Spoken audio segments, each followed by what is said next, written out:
Who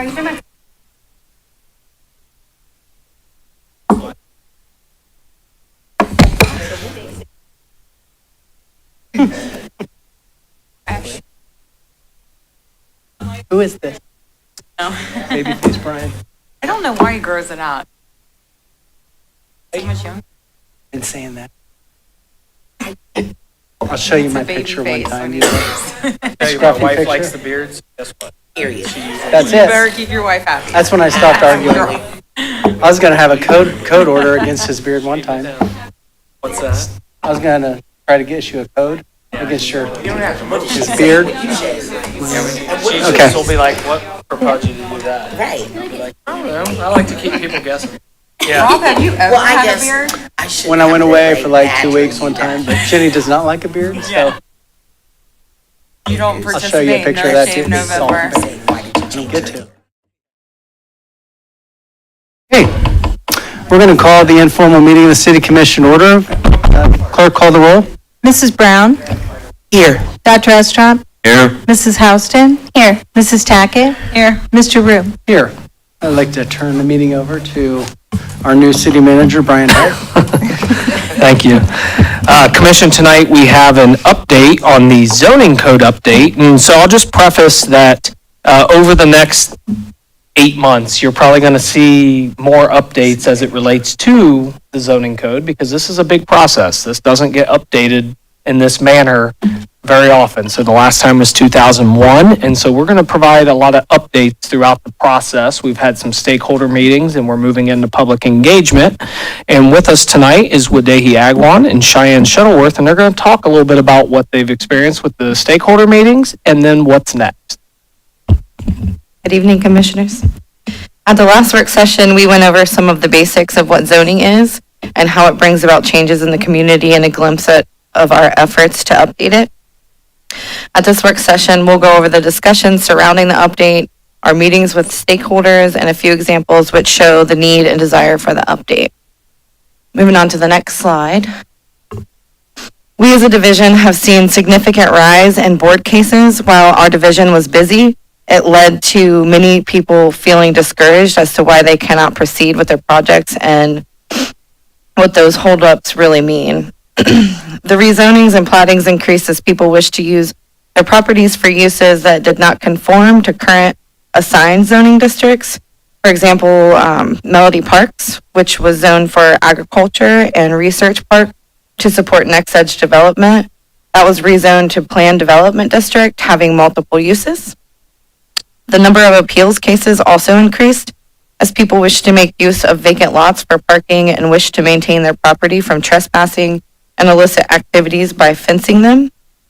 Gravel for parking was something which is popular, and while code does not allow it, if BZA approves it, it changes the community's desire on how a neighborhood should be developed in the future. If BZA approves it, it means that the current legislature has caused significant hardship on the use of the property. So, continuing our talks on updating the zoning code, we would like to share and emphasize some of the questions we have been receiving. One such question is on non-conformities or grandfathered uses, and this update will certainly not take away your property rights. If it is zoned for single-family uses, those uses will be carried over. The second question that we receive is, will my property will be automatically rezoned to something else? No, it will not be an automatic rezoning, but amending the code to allow for more or less uses depending on the zoning district, that would be certainly up for discussion. And I would also like to highlight something that Brian had talked about last week during our podcast, that we as a division administer the code. We do not make it. The code is adopted by City Commission and is for the general benefit of community. Another example, which is relatable, is we do not make cars, we drive them. And I would think that the community gives us driving lessons. So we learn from it, and we certainly, the code exists and we administer it. The last question we receive is why is this not allowed, or why is this use not allowed?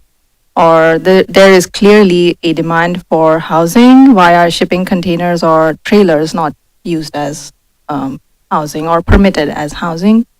So we certainly do not wish to discourage new ideas of development, but the development sought or brought to us for review should match the zoning district intent, be compatible with surroundings, and enhance the character of neighborhood. An example is of Center Street townhomes. The development was a downtown transformative idea that we had to amend the code chapter to allow for the use.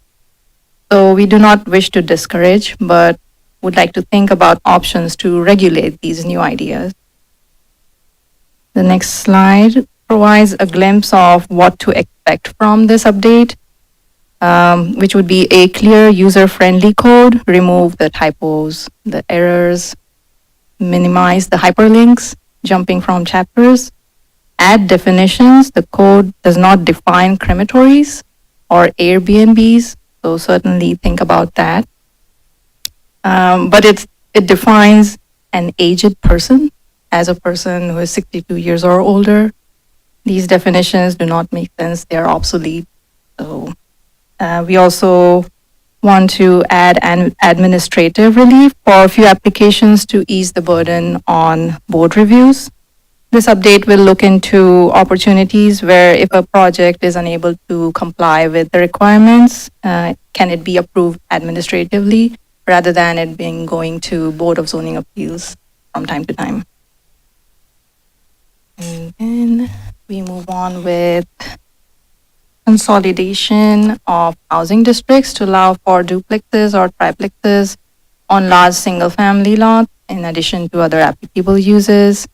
Provide yard and area flexibilities to allow for smaller size homes and new development on old vacant lots.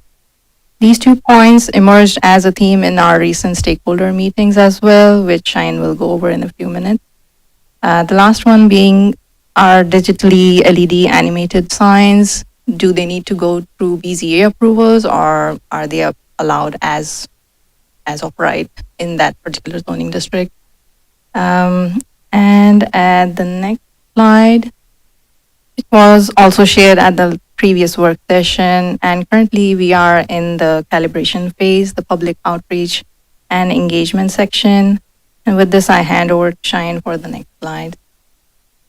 This next slide is going to summarize our stakeholder meeting. The divisional team, along with the consultants, met with community members representing different organizations, developers, or associations who have vested interest in decision-making and who can provide feedback on technical aspects of the code. While staff and consultants do have some recommendations on the code, we thought of introducing the concept of zoning code without bringing the recommendations forward and getting back on what the attendees really feel about certain areas within the city. We had anticipated about 20 to 25 people, but only 12 to 15 members were present on May 1st and 2nd to give feedback on areas within the city. The consultants made use of Google My Maps app, which is similar to Google Maps, but we can type in comments by dropping pins.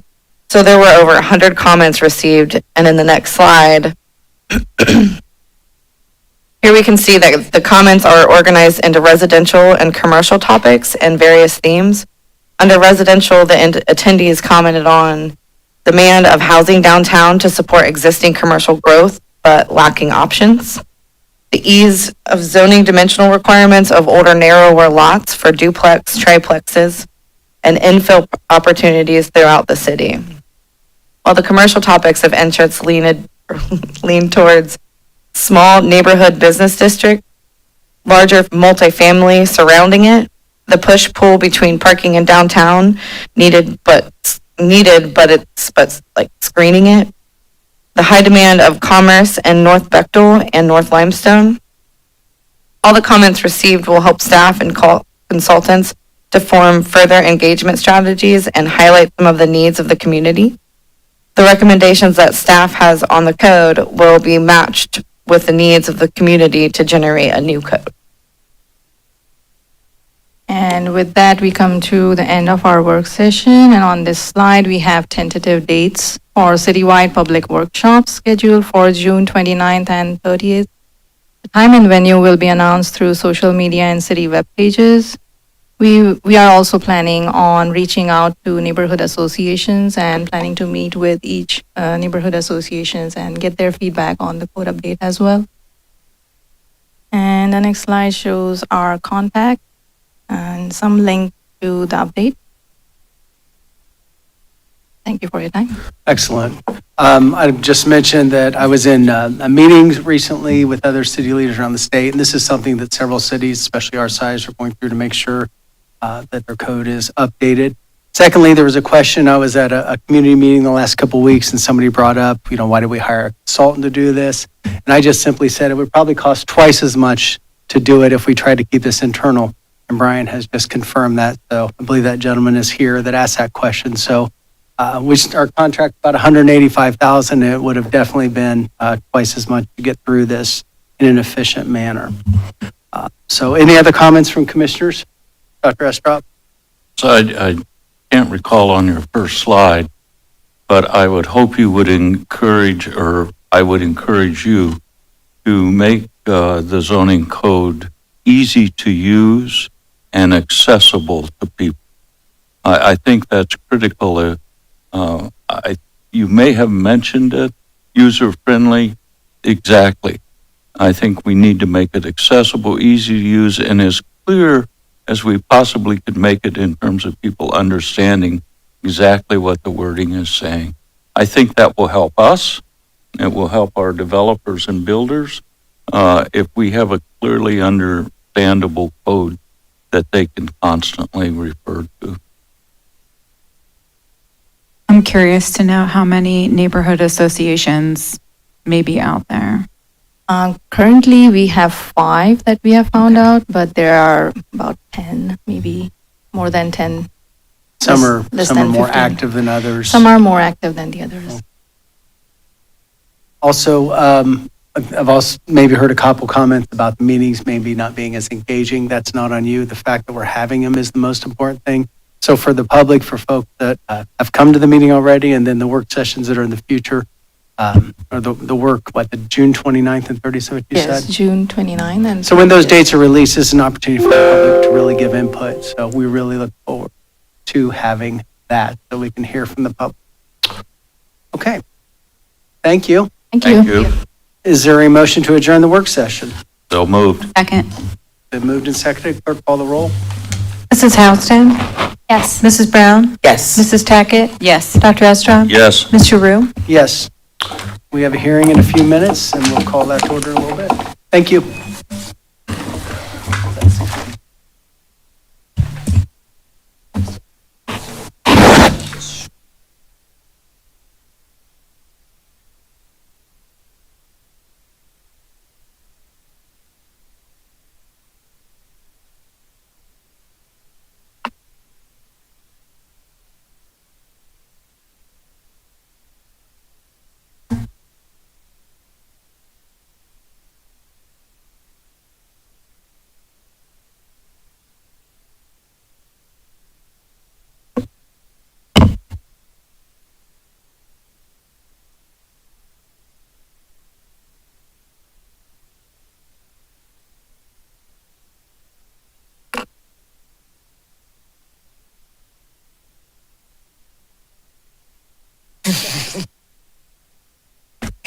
Every time.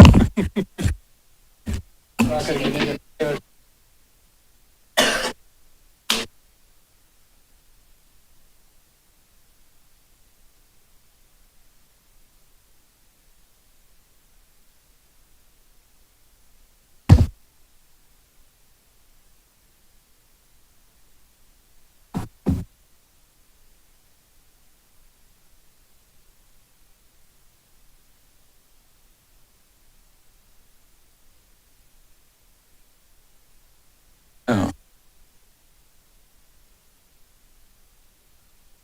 That. Right. Yes. Hey, I.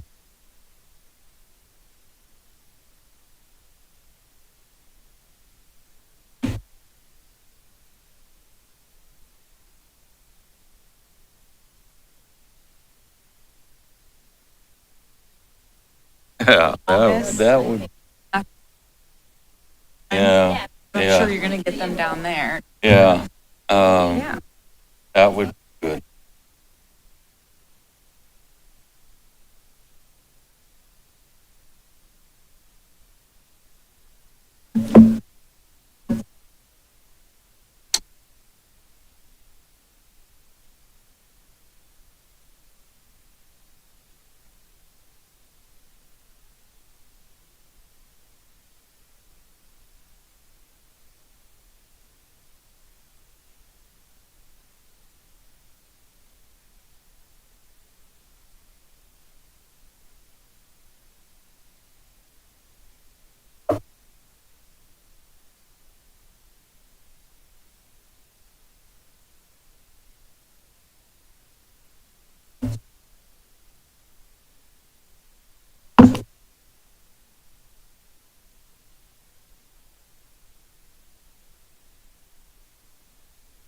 All or any one of this.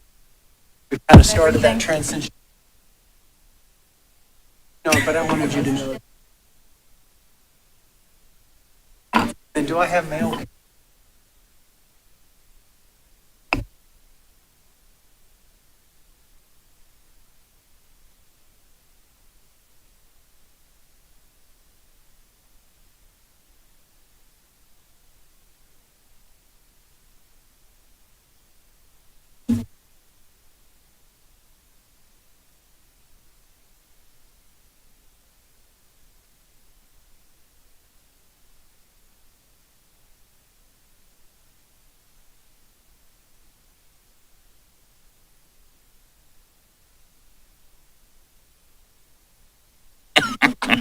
I told the older American.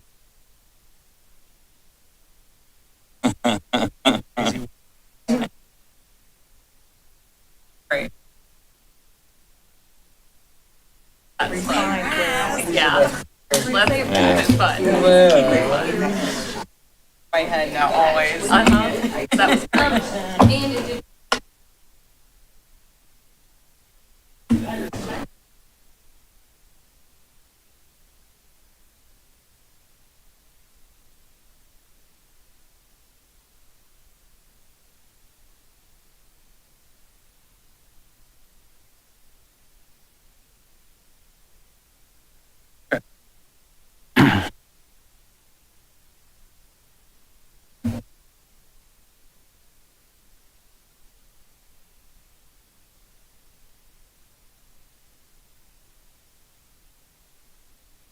It's so crazy.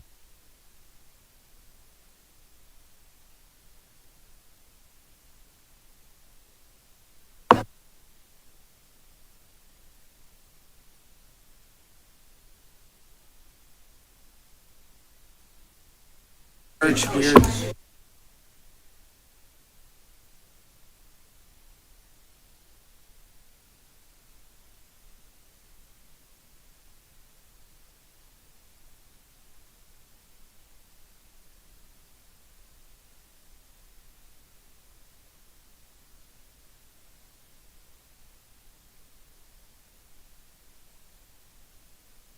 Different than Cal.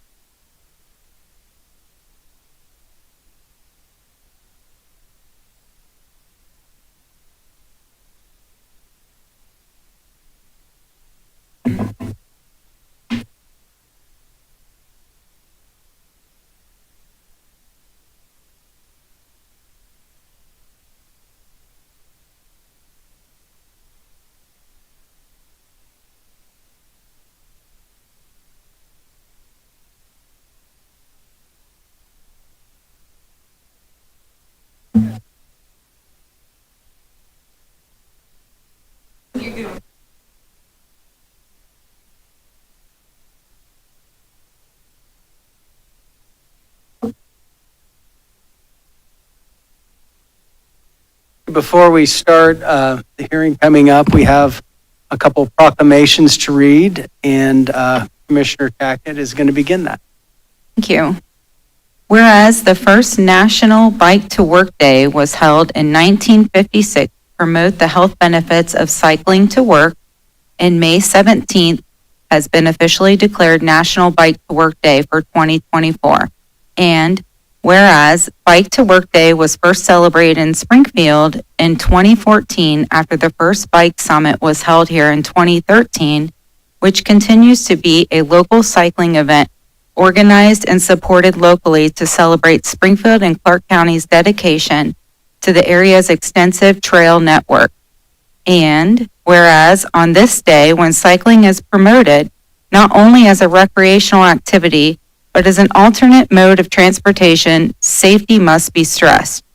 Cyclists are encouraged to always wear a helmet and brightly colored clothing, obey traffic laws and lane markings, be visible and predictable, and signal lane changes first, then move in the direction indicated. Now, therefore, on behalf of Mayor Rob Brew and the City Commission, Bike to Work Day in Springfield extends congratulations to Bike Springfield as the event host, and join Bike Springfield in urging citizens to bike anywhere they might normally drive a car, whether that be at work, school, restaurants, or shopping. And on behalf of the Changing Gears Bike Club, Terry and Joanne Harris will be accepting the proclamation. And we would invite you to come to the mic if you would like to say a few words.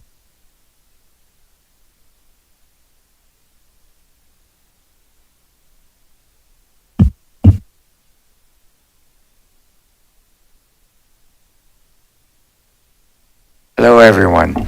Back in 1998, we came back from Germany after living over there for about 18 and a half years, and we were avid bikers over there. So we decided, well, let's see what we have in Springfield. So we went to what was at that time Elderly United, which has changed names, of course, now to USS, and asked them if they had any sort of a bike group, and the answer was no. So we said, okay, if you don't mind, we'll start one. And they sponsored, or I sponsored, I guess would be the best way to say how they treated us. And for that summer of 98, we spent hours and hours on all the trails that we could get easily to from Springfield, setting up places to go. Every ride had a restaurant halfway out. We are seniors after all.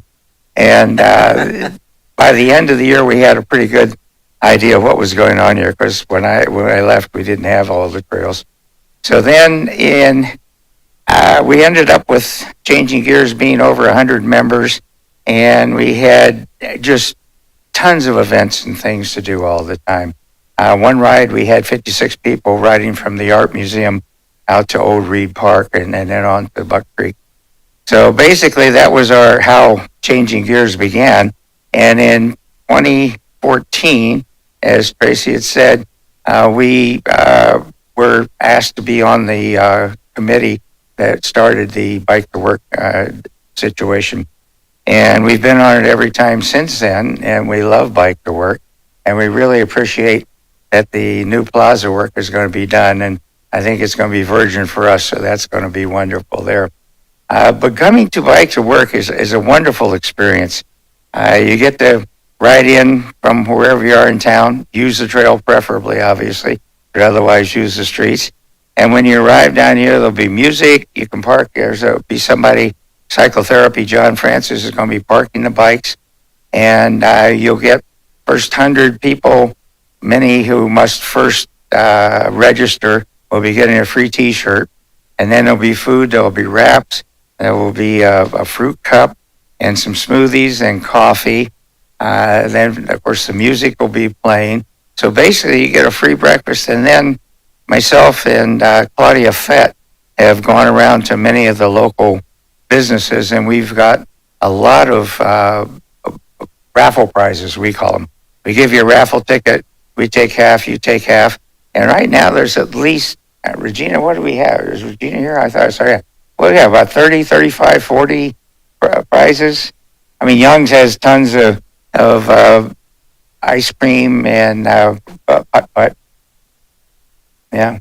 We have a lot of items so everybody that comes has a good chance of getting something before they go home. And it's a great event, camaraderie. People of course, many people, if they're new to town, have no idea about Bike to Work. And it's a wonderful event, so we invite everybody to come. Yeah. Would you like to come over? Come down here for a picture. Anybody with the group is welcome to come to the backdrop.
We have a second proclamation. I'm going to go ahead and read that.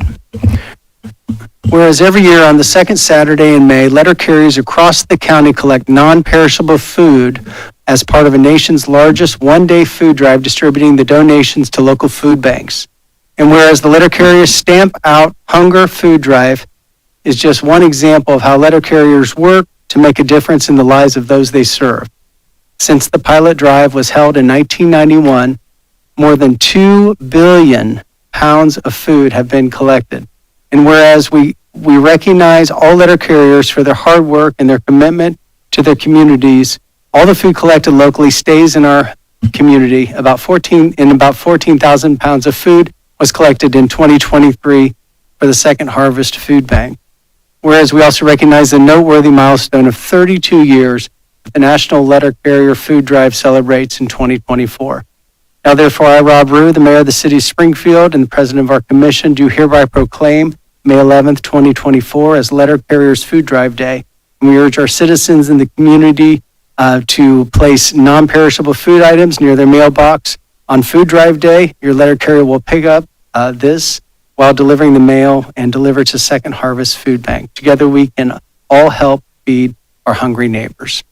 And here to accept this is Brian DeWell, president of Branch 45 of the National Association of Letter Carriers. If you'd like to go to the podium.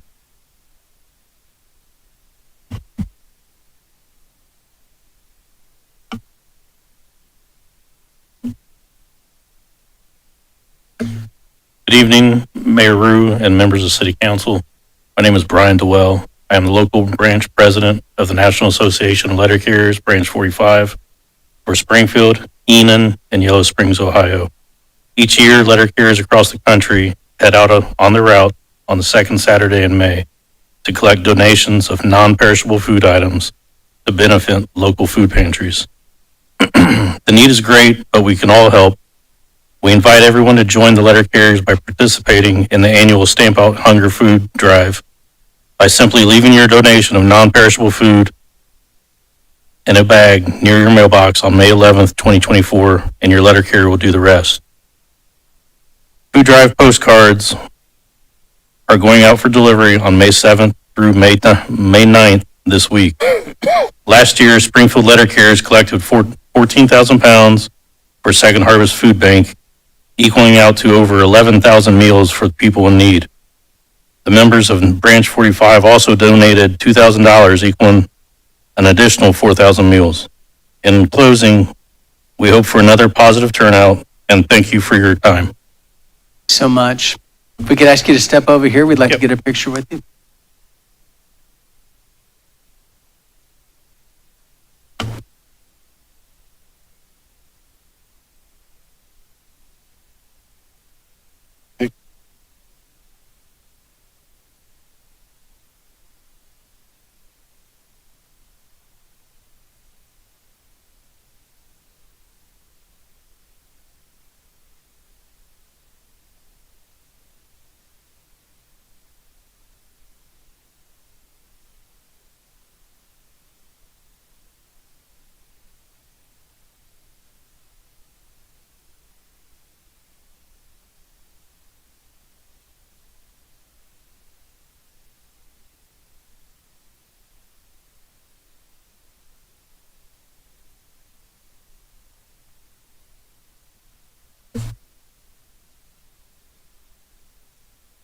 Okay, I'm going to call the public hearing scheduled for 6:55 to order.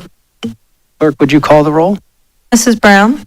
Here. Dr. Estra? Here. Mrs. Houston? Here. Mrs. Tackett? Here. Mr. Rue? Here. Has proper legal notice been given of this hearing? Notice of a public hearing for the purpose of considering the proposed change in zoning for approximately 5.8 acres located at the southeast corner of North Belmont Avenue and East Home Road from CC2 Community Commercial District and RS5 Low Density Single Family Residence District to RM20 Medium Density Multifamily Residence District, was published in the Springfield News and Sun, a newspaper of general circulation within the city. Attached hereto is a true and correct copy of the legal notice published April 1, 2024. I move that the communication be ordered, received, recorded in the minutes, and filed. Second. Been moved and seconded. Clerk, call the roll.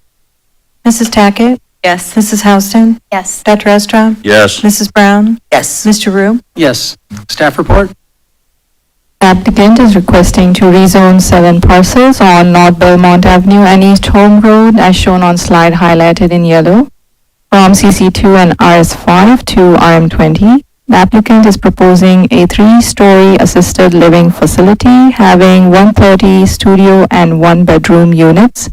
The use will be supported by on-site amenities, gym, recreational spaces, and full-service commercial kitchen. The proposed RM20 district allows for proposed use of low-rise multifamily dwellings. There is multifamily development to the west of subject parcels and also one proposed at the intersection of North Belmont and East Home Road, where the mouse is. So the proposed rezoning and its uses will complement the surrounding area. The Clark County Comprehensive Plan shows future character area as traditional neighborhood low intensity and envisions the development of parcels for multifamily uses. North Belmont Avenue is classified as 80-foot wide collector street by Clark County Thoroughfare Plan of 2018. Access to proposed zoning district will be from North Belmont Avenue. Old East Home Road, which is to the north of parcels, is within private property and the city does not maintain that right of way. There are no easements or alleys running across subject parcels on record. However, there is a sanitary sewer line running through it and may have easements. It will be the responsibility of owner or developer to make sure of existing easements before proceeding with construction. Written reports from city staff state no objections and recommend approval. City Planning and Zoning Division recommends approval. Any site development is subject to permit plan review. The dimensional requirements for any proposal should follow yard and area requirements stated in Chapter 1150. A combination of parcels will be necessary in the future. So the overall staff recommendation is approval of applicant's request. Thank you. The applicant's present? Yeah. Yes. If you'd like to go ahead and speak to this a little bit, we'd appreciate that. I would also like to add that the City Planning Board has recommended approval as well. Thank you. Nope? Okay. If you could just speak, okay, I'm going to ask the applicant to go to the mic, and if you could just say a few words about your project here. How's that? Does that help? Good afternoon. My name is Nathan Banker with Leo Brown Development, 802 East 86th Street, Indianapolis, Indiana. So we've created multiple products like this in several cities in Ohio.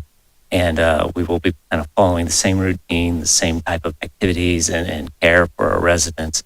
And just really excited to bring that to Springfield. So just to to say again, this is an assisted living facility? Correct, yes.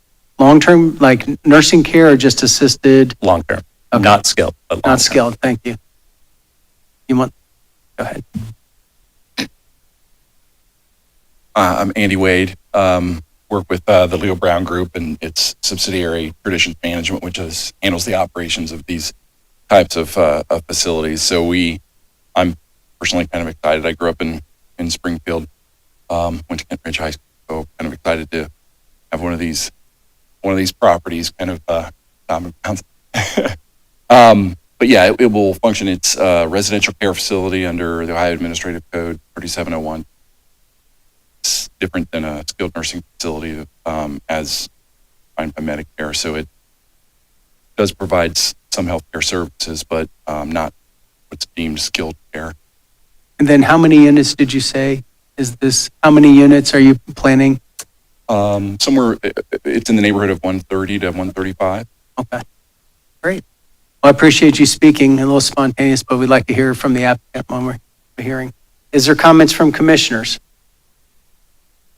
Of our staff, up to tonight, have you received any complaint relative to this project? There were no complaints or concerns. Thank you very much. Any comments from the audience? Thank you so much. Is there a motion to adjourn this hearing? So moved. Second? It's been moved and seconded. Clerk, call the roll. Mrs. Houston? Yes. Mrs. Tackett? Yes. Mrs. Brown? Yes. Dr. Estrop? Yes. Mr. Rue? Yes. We're going to go ahead and begin our formal meeting. Clerk, would you call the roll, please? Mrs. Brown? Here. Dr. Estrop? Here. Mrs. Houston? Here. Mrs. Tackett? Here. Mr. Rue? Here. You'd stand for the invocation and pledge. We just received word before we pray of maybe lower Michigan's receiving some dramatic tornado weather and things like that. And this just always brings up concern because obviously in our area we've been hit and also northern in the Logan County area. So we're just going to go ahead and pray for folks who are being affected by dramatic weather.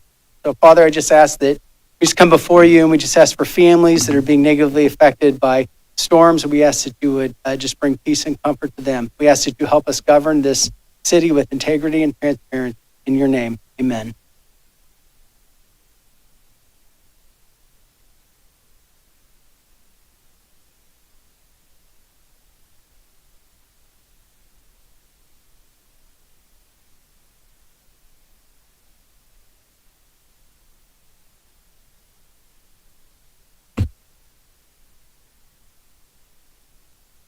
Is there approval for minutes? So moved. Second. Been moved and seconded. Are there any comments from commissioners on minutes? Clerk, call the roll. Mrs. Brown? Here. Mrs. Houston? Here. Mrs. Tackett? Yes. Dr. Estrop? Yes. Mr. Rue? Yes. Clerk will proceed with first readings by title only. Amending the zoning map of Springfield, Ohio by rezoning approximately 5.8 acres at the southeast corner of North Belmont Avenue and East Home Road, Springfield, Ohio, from CC2 Community Commercial District and RS5 Low Density Single Family Residence District to RM20 Medium Density Multifamily Residence District. Authorizing the issuance of a purchase order for monthly access fees for marked radio communication system equipment from the Ohio Department of Administrative Services, Office of Information Technology, for an amount not to exceed $31,260 for the period of July 1, 2024 through June 30, 2025.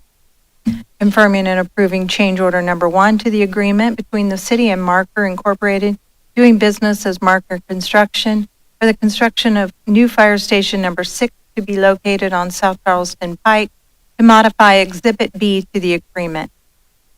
Authorizing the city manager to enter into 8 development incentive agreements, multifamily rental residential development with Maryland BB to provide for sewer services to real property outside the city limits. Authorizing, authorizing a contribution to Gammon House Incorporated in the amount of $1,000 to support the 2024 Juneteenth and Fatherfest celebration. Authorizing the purchase of a replacement server and storage hardware for the city's disaster recovery site and additional video data storage for the Springfield Police Division from Mapsys Incorporated for an amount not to exceed $72,827 through the Ohio Department of Administrative Services pursuant to Ohio's Cooperative Purchasing Act in accordance with the provisions of Section 125.04 of the Ohio Revised Code, and authorizing the issuance of a purchase order for installation services relating to said purchase from Mapsys Incorporated for an amount not to exceed $6,080. Confirming and approving the submission of a grant application through the Ohio Department of Transportation, Aviation Division, in an amount up to $498,330 for the replacement of edge lights to LED on taxiway E and replacement of all cable and conduit north of runway 624 at the Springfield-Beckley Municipal Airport. Authorizing an expenditure of up to $94,920 to be used as local matching funds, and authorizing the city manager, law director, airport manager, and the director of finance to do all things necessary for the submission of the application and to comply with all relevant local, state, and federal legal requirements. We also had one item added to the agenda that appears in section 10 of the printed agendas, authorizing the city manager to enter into an amendment to the contract with Windstream to provide for telephone services at various city facilities for a period of 3 years for an amount not to exceed $132,482.52 for the 3-year term. Thank you. Before I ask for comments from commission and the audience, I'd like our city manager to speak to any of these first readings to help better clarify some of the things we'll be voting on in 2 weeks. Yes, Commission, just highlight a couple different items. The first one, 122-24, related to the Marks radio communication system. So this is, we several years back joined the state's 800 megahertz system for our first responders, public safety, and our radio system. And so we pay, like other communities do, an access fee as Marks maintains the system. I point out on this one, the state is utilizing some of their grant dollars to help offset those costs for communities. So this is significantly less this contract year as opposed to the previous year. We were upwards of $160,000, and you see this item is $31,000. So we thank the state for providing that discounted rate to municipalities and communities across the state of Ohio. I know in our meeting it was discussed just the explanation of development incentive agreements. So the DIA that is on there right now is specifically related to providing some sewer service for property that is outside the city limits. It's approximately close to Lawrenceville. And so we enter into these DIAs to be able to provide access to our utilities when they're not contiguous to this municipal boundary. And then also 125-24, which is related to the Springfield Police Division and data storage. As you know, in the day and age that we're in, there's more and more photographic and video evidence. We have our body cams that have rolled out, and so the need for additional storage, capacity, and space for our investigations and so forth is critically important moving forward. And then the item that was added to the agenda tonight before you with Windstream, if you recall, we went to a voice over IP system, and that had its significant savings for the city in being able to do that for our phone system, and creates an additional reliability and so forth. And so it's great to continue that partnership and that agreement with Windstream for that service. Excellent. Thank you. Is there any other comments from commissioners? Dr. Espo? Mr. Heck, back to item 123-24. Are we agreeing to do this even though this property lies outside of the city limits, because we anticipate at some time that this person will seek to become part of the city? Is this an investment on our part, or what are we trying to accomplish? Yeah, so specifically, this is an area, most likely it would not be contiguous to the city, but our DIAs are written in a manner that if they become contiguous, they would have to agree to annex. Again, this is pretty far out, but this is an opportunity to provide service to an area where we already have access, relatively close proximity, and this person, again, requesting to be able to connect on, and they will actually extend this, and there'll be a public sewer as a part of it, which gives us additional capacity and ability to serve that area. So they pay a rate that's higher than Yes. those of us in the city? Yes. Okay, thank you. Any other comments from commissioners on first readings only? Comments from the audience on first readings only? If you would go to the microphone, please. Where is that property If you located? would say your name, please. Diana Daniels. Thank you. It's approximately up near Lawrenceville, off of 41. Chris, do you have a more specific, like a landmark that you could point to? And why, this is the request of the property owner, right? Yes. And so anybody can. Kings Reach Road is the roadway, but Chris? Yes, the road is Kings Reach. It is really almost right across from Crown Mini Mart on Route 41, close to what was formerly known as Lawrenceville. 20 plus years ago, a developer ran a large sewer up there to serve a mobile home park. And as residents in that area have failing septic systems, they reach out to us, ask to connect to our sewer.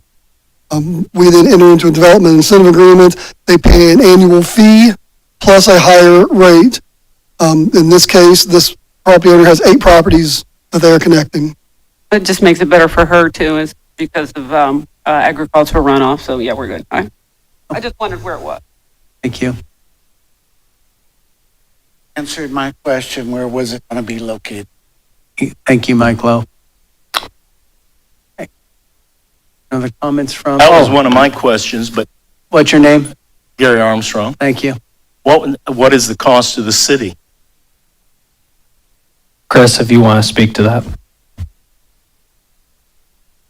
The upfront cost of the city is $0, and the maintenance of the sewer should be handled like any other sewer through the rates that they're paying.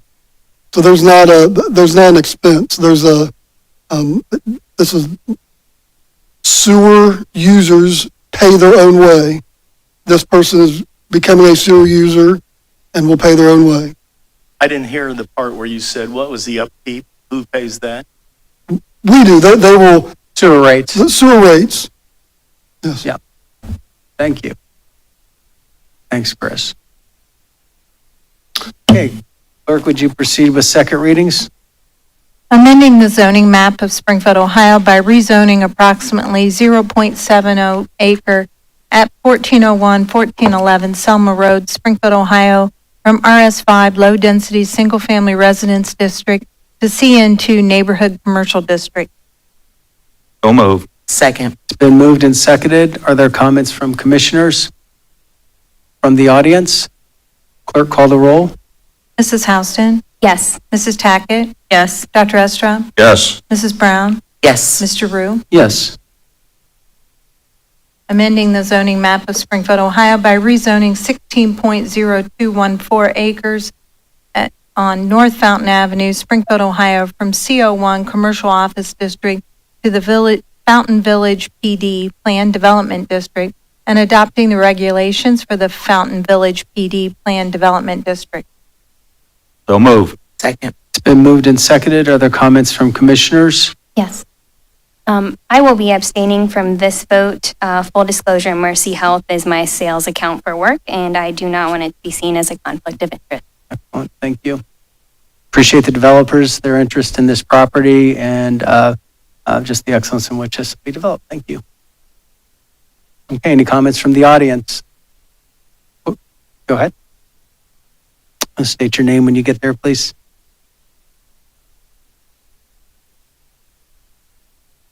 Mr. Mayor, Assistant Mayor, City Commissioners, City Clerk, City Administration. My name is Ryan Crosley. I'm here with my father, Craig Crosley, of Crosstown Properties, on behalf of the applicant. Thank you again, all of you, for this opportunity to work on this project in the city. I wanted to address 3 points that were raised in the first hearing and meeting, if I could, just to answer 3 maybe outstanding questions or issues.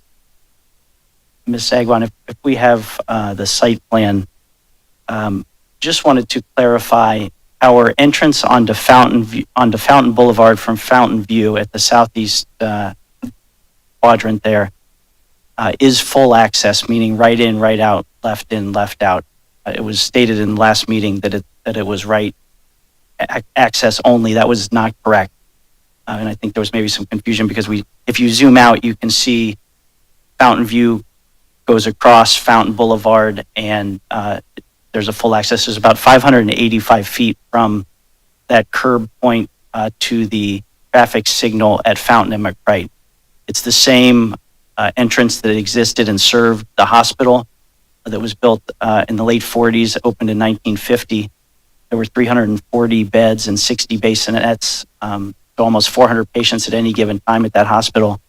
The hospital informed us that they had upwards of 120, 130 EMS runs to that hospital every day on average, plus staff, 200 to 400 staff members on site, couple shifts a day, plus deliveries, plus food, plus vendors, plus trash.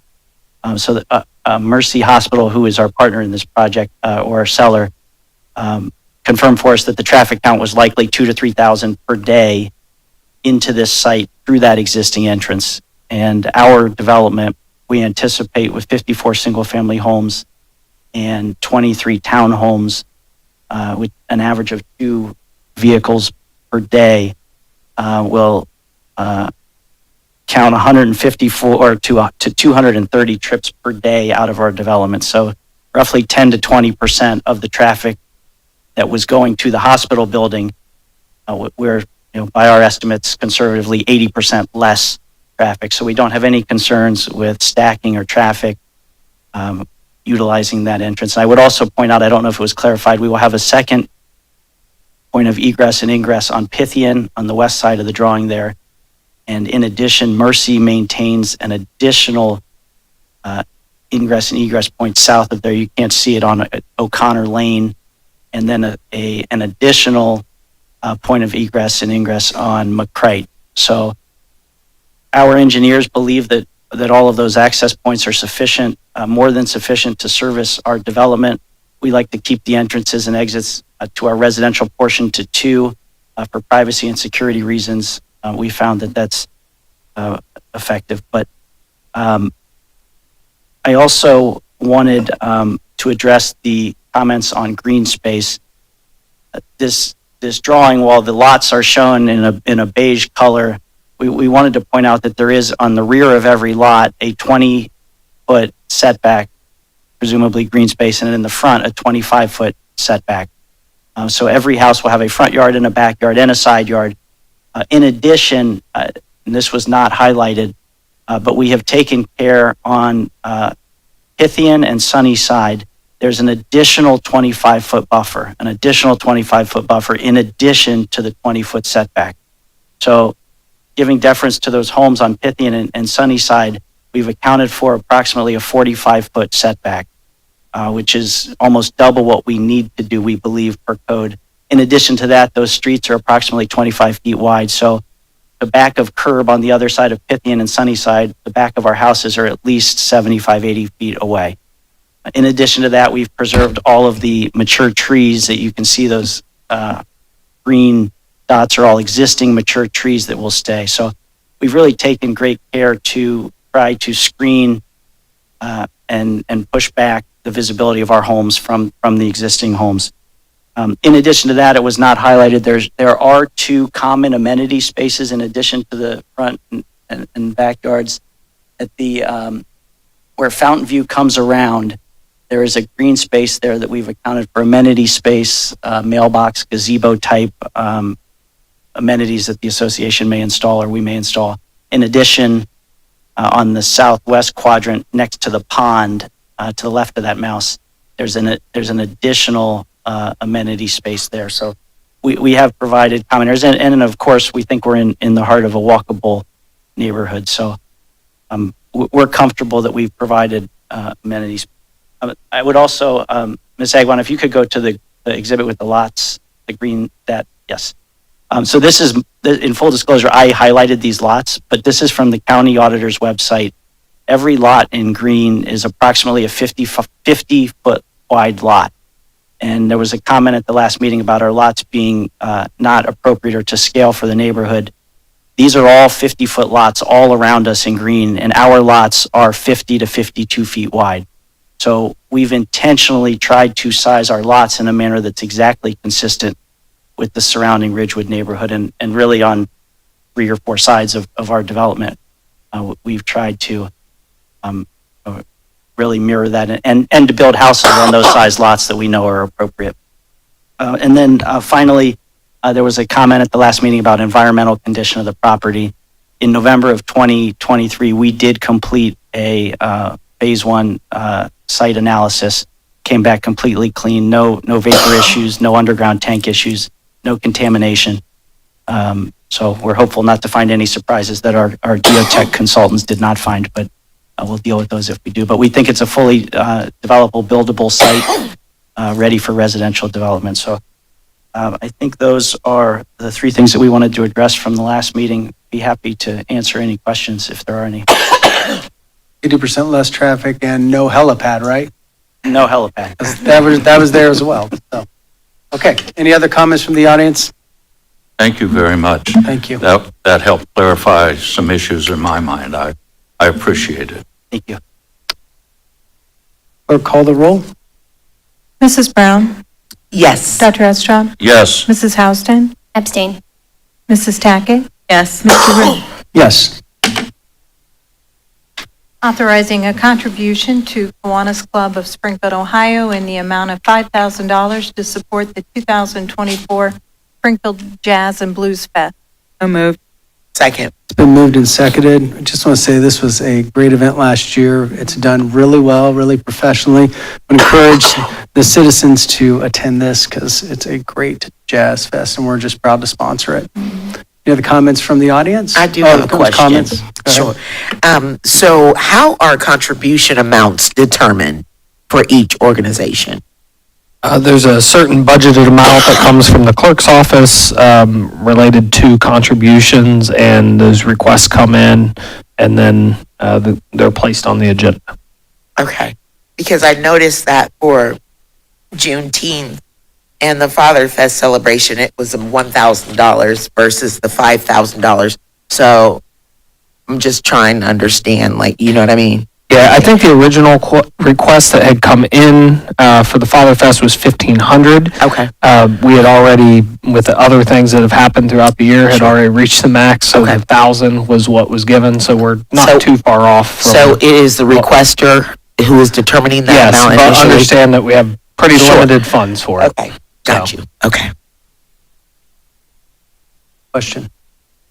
Any other comments from the audience? Clerk, call the roll. Mrs. Houston? Yes. Dr. Estrad? Yes. Mrs. Tackett? Yes. Mrs. Brown? Yes. Mr. Rue? Yes. Securing the benefits of the Equalis Group Cooperative Purchasing Program to the City of Springfield, Ohio. So moved. Second. It's been moved and seconded. Comments from commissioners? Dr. Estrad. I was just wondering if perhaps someone on staff, Katie perhaps, could explain what the benefit is of belonging to this group. So, yes, Commissioner. So cooperative purchasing extends the benefit of state or group contract pricing to participating, which is what you're authorizing tonight, local governments and public schools and universities. So generally speaking, all contracts made by the city that exceed $75,000 are subject to competitive bidding per Ohio Revised Code. However, Ohio Revised Code also allows us to join these cooperatives, and they're excluded from the competitive bidding process. So the benefit to the city is that extended group pricing, but also it saves us time and money with those procurements as well. So two benefits to us. Yeah. Thank you very much. You're welcome. Comments from the audience? Clerk, call the roll. Mrs. Tackett? Yes. Dr. Estrad? Yes. Mrs. Brown? Yes. Mrs. Houston? Yes. Mr. Rue? Yes. Authorizing the purchase of one VersaLift SST 40 bucket truck from Utility Truck Equipment for an amount not to exceed $180,633 through the Ohio Department of Administrative Services pursuant to Ohio's Cooperative Purchasing Act in accordance with the provisions of Section 125.04 of the Ohio Revised Code. So moved. Second. It's been moved and seconded. Chris, how long do we get out of this equipment? How long do they last in our fleet? These are typically a 10-year vehicle. The one we're requesting to replace tonight is a 2014, and the new one should be in late 2025. This is the best price we could get for it, right? Yes. Thank you. Dr. Estrad. Why did we not select a Navistar product? This is a case where the Navistar product would have been overkill. On these vehicles like gasoline engines, we don't need the diesel power. Navistar does not offer a diesel version to fit this. The trucks they're replacing also are not Navistars, unfortunately. Thank you very much. Any comments from the audience? Clerk, call the roll. Mrs. Houston? Yes. Dr. Estrop? Yes. Mrs. Brown? Yes. Mrs. Tackett? Yes. Mr. Rue? Yes. Authorizing the city manager to enter into an enterprise zone agreement with Springfield Hospitality LLC. So moved. Second. Been moved and seconded. Comments from commissioners? Dr. Estrop. Yes, I'm just wondering if staff could give us a little more information in depth about this, please. Yes, Commissioners, this is related to a hotel project that is proposed up on the corner of Bechtel Avenue and St. Paris connector. This offers a 10-year, 30% enterprise zone tax abatement for the investment that's being made and the jobs that will be created from this development. Very good, thank you. Comments from the audience? Clerk, call the roll. Mrs. Brown? Yes. Mrs. Houston? Yes. Mrs. Tackett? Yes. Dr. Estrop? Yes. Mr. Rue? Yes. Establishing an honorary name of Oakwood Place, Ross P. Barrett Memorial Way for a portion of Oakwood Place from South Wittenberg Avenue to Plum Street. So moved. Second. It's been moved and seconded. Are there comments from commissioners? Sure, could we hear a little bit more about Ross R. Barnett? Yes. First, the application, so I want to say this is the first one of our new process. So if you remember, we went through kind of an evaluation of the street renaming, and so this is the first one. Warwick Barrett submitted the application for this section of Oakwood Place from South Wittenberg to Plum Street be designated as Ross P. Barrett Memorial Way. Ross P. Barrett was a football star at Wilberforce University and had resided at 201 Oakwood Place and was a decorated Army infantry veteran who served during World War II and the Korean War. He later served as an instructor and an assistant principal at Springfield South High School and was a dedicated community servant and serving several different capacities on many boards such as United Way, the Community Hospital Board, the Center Street YMCA, the NAACP, and the National League. And so proud to say that Mr. Barrett definitely represented the criteria to fit for this street renaming. Again, the street renaming is done for a period of 5 years, and then they have an opportunity to renew for another 5-year period as a way to honor and memorialize those that have made great contributions to our community. Thank you. Thank you. Any comments from the audience? Clerk, call the roll. Dr. Estrop? Yes. Mrs. Houston? Yes. Mrs. Tackett? Yes. Mrs. Brown? Yes. Mr. Rue? Yes.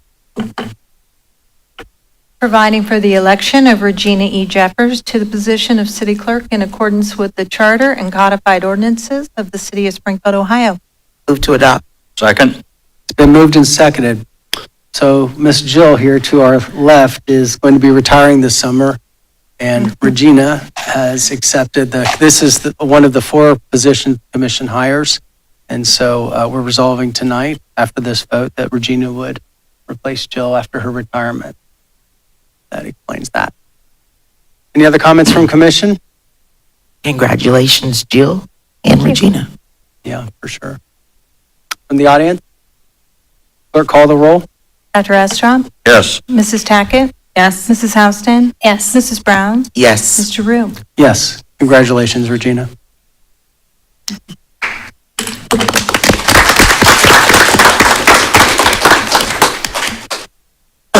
We proceed with emergency readings, ordinances. Providing for supplemental appropriations within various funds and declaring an emergency therein. So moved. Second. Been moved and seconded. Any comments from the commission? From the audience? Clerk, call the roll. Mrs. Tackett? Yes. Mrs. Houston? Yes. Mrs. Brown? Yes. Dr. Estrop? Yes. Mr. Rue? Yes. Appointing Tracy Tackett to the Keep Clark County Beautiful Advisory Board, asserting that she served in her official capacity and declaring an emergency therein. So moved. Second. It's been moved and seconded. These are one of the, we have to resolve to do this because in the beginning of the year, when each of the commissioners are assigned or elected to one of these positions, one of about the 30 committees we serve on, this is a organization Dave has been a liaison to. He's asked that if, and Tracy has expressed interest in this and has asked if Tracy would be willing to take over this position, and she has said yes. And so that's what this vote's about. Any other comments from commission? I appreciate Tracy doing that. Thank From the audience? Clerk, call the roll. Mrs. Brown? Yes. Mrs. Houston? Yes. Mrs. Tackett? Yes. Dr. Estrom? Yes. Mr. Rue? Yes.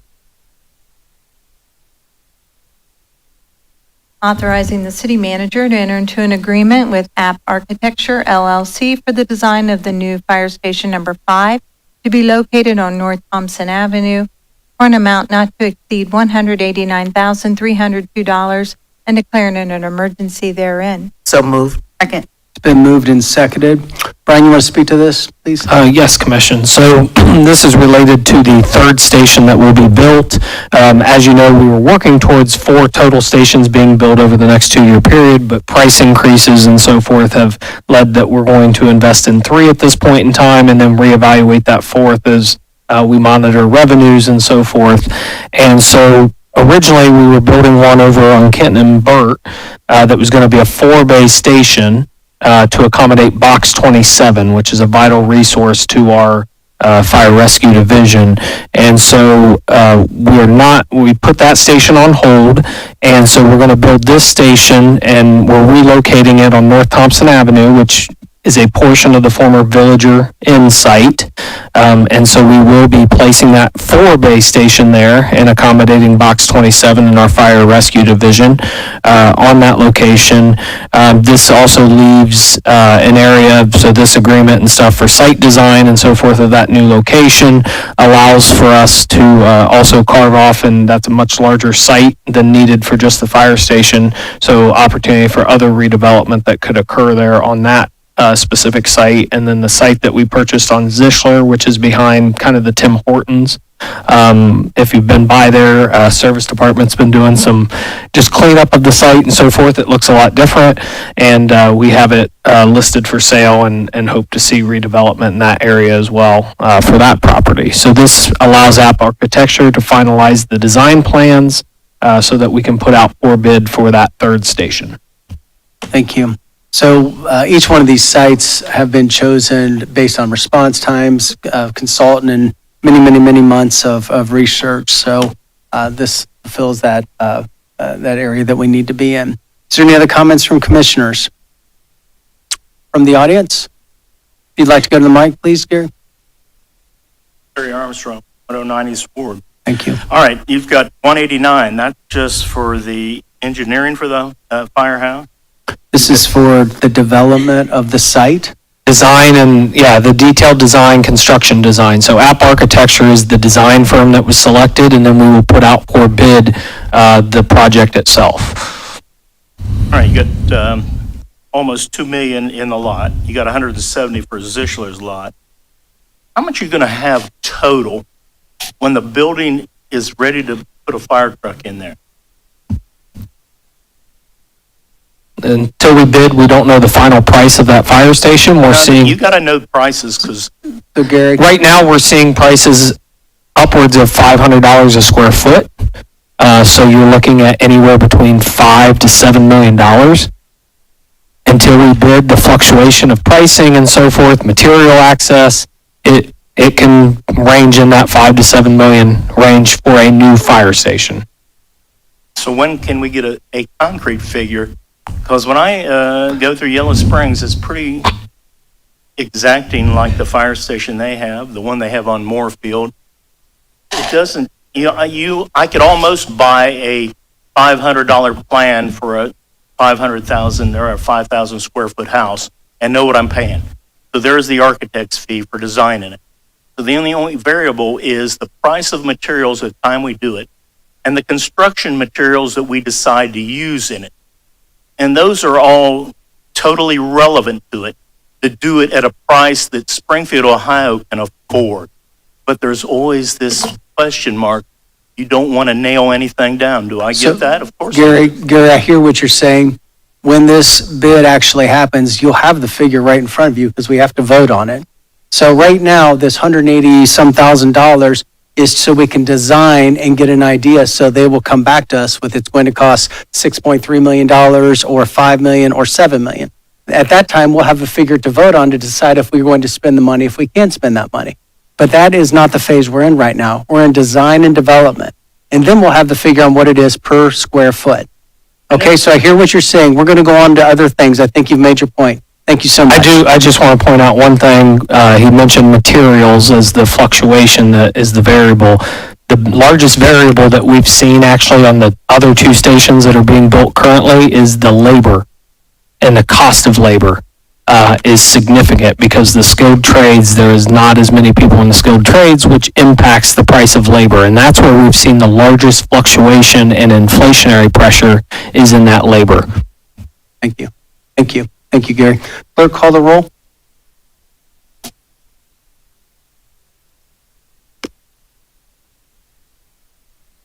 Mrs. Brown? Yes. Dr. Estrop? Yes? Mrs. Houston? Yes. Mrs. Tackett? Yes. Mr. Rue? Yes.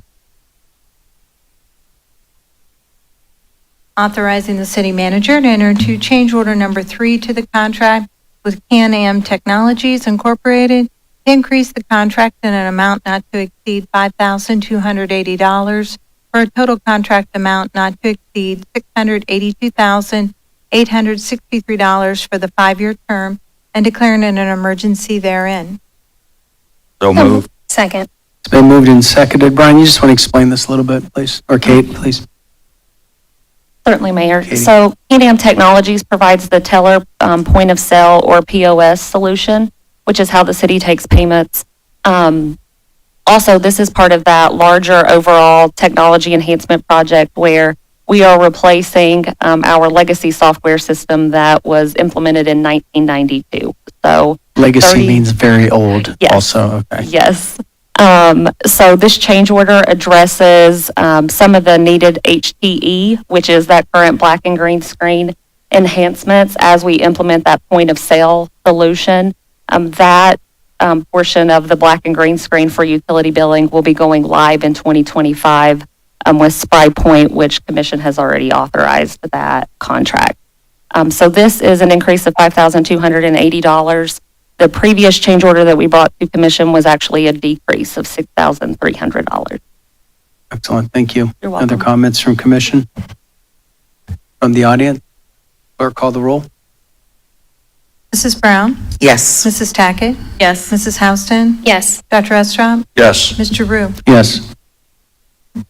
Authorizing the city manager to enter into a grant contract with the Ohio Department of Transportation, Office of Aviation, in an amount up to $390,599 for the replacement of precision approach path indicator lights on runway 1533 at the Springfield Beckley Municipal Airport.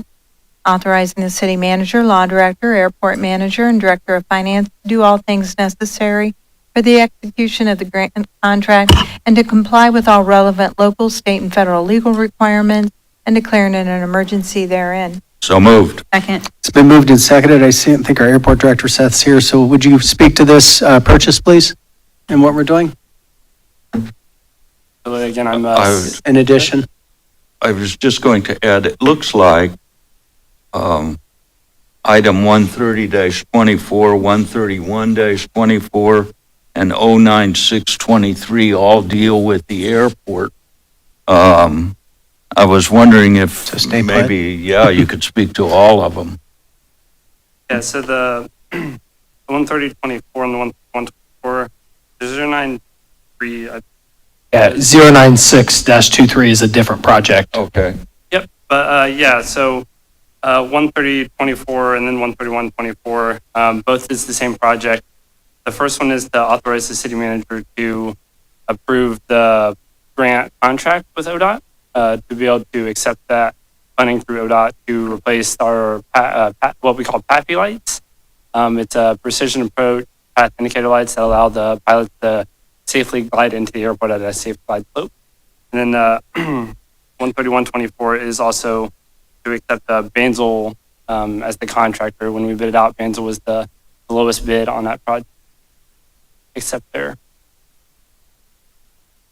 How will this benefit the people who use the airport, Seth? Yeah, so this Pappy lights are kind of dual purpose. First, on a VFR, like a beautiful day, again, it helps the pilots come in at a safe, efficient glide slope to land on the 1,000-foot markers, which is known as a safe approach.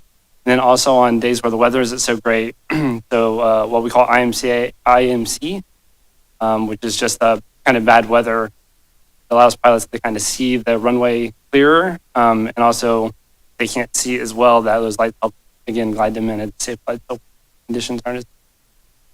Thank you. Yeah, absolutely. Thank you. Any comments from the audience?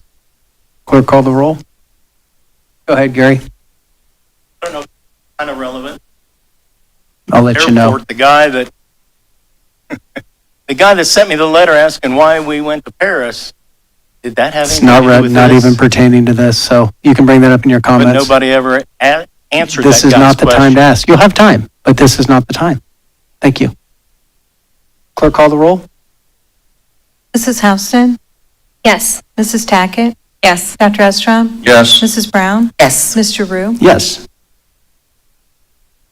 Authorizing the city manager to enter into a contract with Bansol Construction Incorporated for the runway 1533 Pappy and Power Cable Replacement Project at the Springfield Beckley Municipal Airport for an amount not to exceed $328,952.50 and declaring it an emergency therein. So moved. Second. It's been moved and seconded. Other comments from commission? From the audience? Clerk, call the roll. Dr. Estrom? Yes. Mrs. Houston? Yes. Mrs. Brown? Yes. Mrs. Tackett? Yes. Mr. Rue? Yes. Authorizing the city manager to enter into amendment number 1 to the LPA Federal Local LET Project Agreement number 38899 between the city and the Ohio Department of Transportation to increase the amount by $62,224 for a total amount not to exceed $1,642,224 for the CLA sidewalk, also known as CLA Bechtel Avenue Sidewalk Project, PID number 118643, authorizing an increased expenditure of up to $15,555 for a total amount of $410,555 to be used as matching funds in connection with the agreement to be entered into with the Ohio Department of Transportation and declaring an emergency therein. So moved. Second. It's been moved and seconded. Brian, would you explain this in simple detail again, please? Or Chris? Yeah, essentially, so the next two items are interrelated. This is related to the LPA project that we received funding for to allow for Bechtel Avenue sidewalks to be installed approximately from Hillcrest down to Walmart area. And understand too, the next item is related to the award of design for that. A lot of right-of-way challenges and so forth, the real estate piece that has that design higher than what you would expect to see typically for a sidewalk design, but it's a complicated area.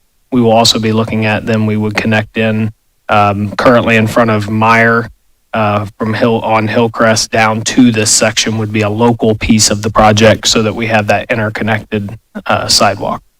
Okay. Any comments from the audience?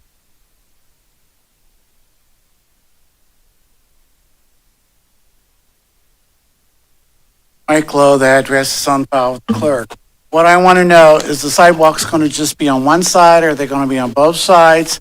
And when is this project going to start? Chris, would you like to speak to those two items?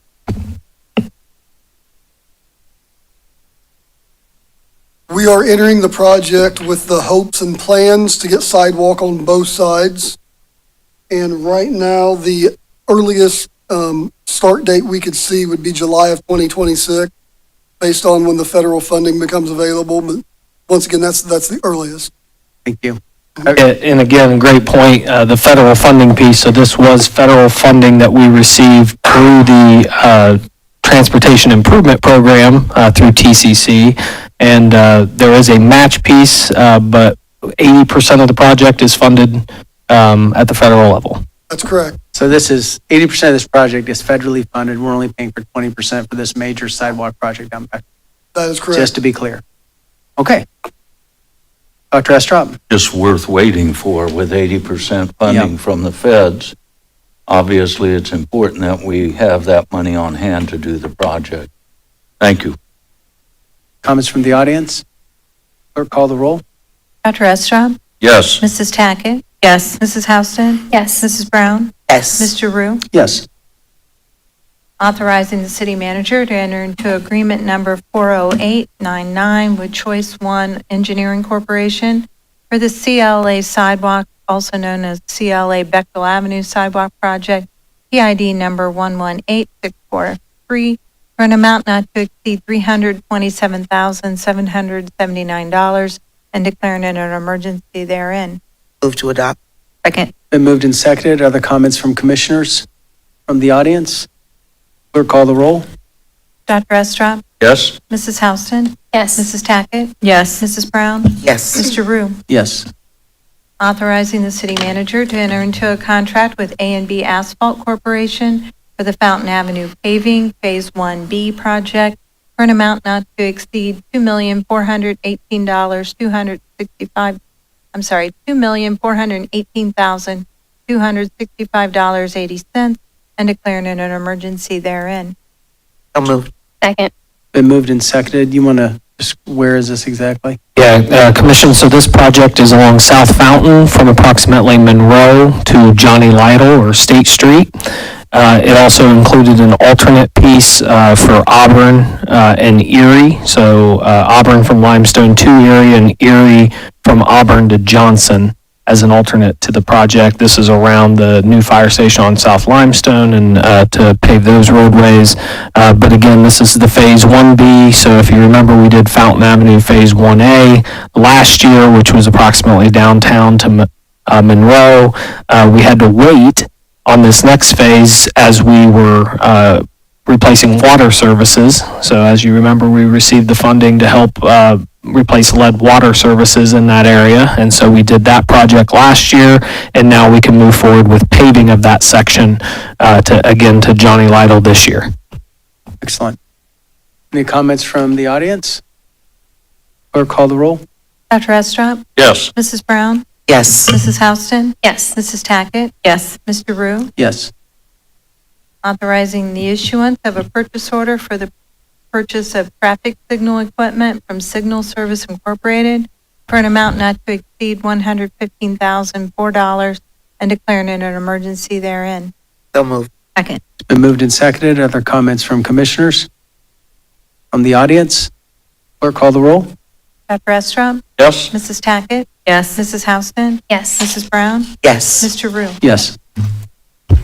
Authorizing the purchase of one P770 T4 Bobcat compact track loader with accessories from Clark Equipment Company doing business as Bobcat Company for an amount not to exceed $77,478 through Sourcewell pursuant to the Sourcewell Contract Purchasing Cooperative Program in accordance with the provisions of Section 9.48 of the Ohio Revised Code and declaring it an emergency therein. So moved. Second. Been moved and seconded. Other comments from commissioners? From the audience? Clerk, call the roll. Mrs. Tackett? Yes. Dr. Estrop? Yes. Mrs. Houston? Yes. Mrs. Brown? Yes. Mr. Rue? Yes. Authorizing the city manager to accept a proposal from Agilent Technologies Incorporated for the disposal of lab equipment as property no longer needed for municipal purposes pursuant to Section 149.03B of the codified ordinances of the city of Springfield, Ohio, and declaring it an emergency therein. So moved. Second. Been moved and seconded. Other comments from commissioners? Dr. Estrop? Yes, I was wondering, Brian, if you might explain what's going on here, please. Yeah, I'll ask Chief Elliott if she'd like to speak a little bit more to this item. Good evening, Mayor Rue and Commissioners. Thank you. So this equipment was part of the BCI crime lab that we had here in Springfield. With that closing, the city did own 2 devices with no need for those devices, and to have that lab open currently, we were contacted by Agilent Technologies, and they were willing to buy them back for $22,500. I could be, the decision to close the lab was a state decision. It's not a decision we, the city of Springfield, made. Is that correct? I think this was definitely, it was a tough decision. I understand. BCI was certainly involved with some of the situations that they're faced with, and without speaking on behalf of them and their reasoning. But what I can say is we really appreciated their services. They provided wonderful services for us, and we worked very well with their staff. We're very appreciative of that. But in the long run, in the end, this is something that is, fiscally responsible for us as well as the city.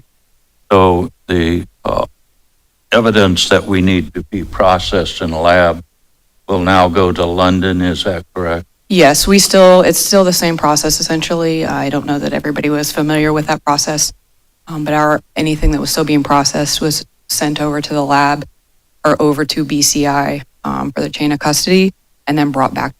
So it hopefully increased some efficiency as well. Very good, thank you. Thank you. Comments from the audience? Clerk, call the roll. Mrs. Tackett? Yes. Mrs. Houston? Yes. Mrs. Brown? Yes. Dr. Estrad? Yes. Mr. Rue? Yes. Authorizing the city manager to enter into a subrecipient funding agreement, Emergency Solutions Grant, with Project Woman of Ohio to provide funding from Emergency Solutions Grant allocations in an amount not to exceed $38,425, confirming and approving related expenditures incurred from April 1, 2024 to the passage of this ordinance and declaring it an emergency therein. Move to adopt. Second. It's been moved and seconded. Are there comments from commissioners?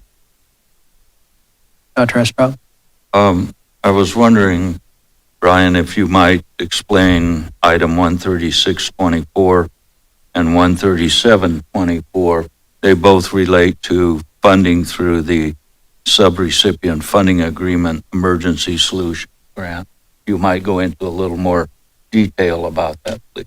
Yes, commissioners, we receive federal funds through what is called the Emergency Solutions Grant Program, and then we send those monies out to the community, and so we put out a request for proposals, and we received two, specifically Project Woman and Sheltered Inc. Those are both people that have provided proposals in the past, and this is normal or annual allocations to both of those entities. The first one is for Project Woman, the 13624, for shelter operations that they have, and then for Sheltered Inc., it's for shelter operations and rapid rehousing programs that they offer.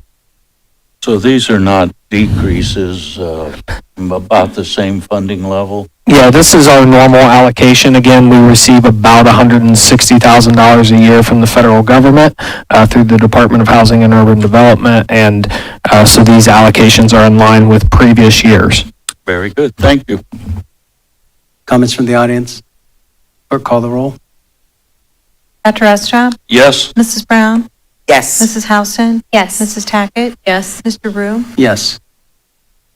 Authorizing the city manager to enter into a subrecipient funding agreement, Emergency Solutions Grant with Sheltered Inc., to provide funding from Emergency Solutions Grant allocations in an amount not to exceed $120,283, confirming and approving related expenditures incurred from April 1, 2024 to the passage of this ordinance and declaring it an emergency therein.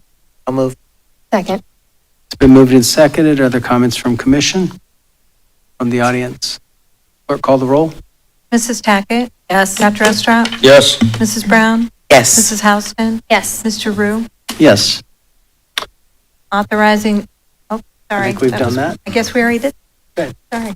Concludes our agenda? That concludes. Excellent.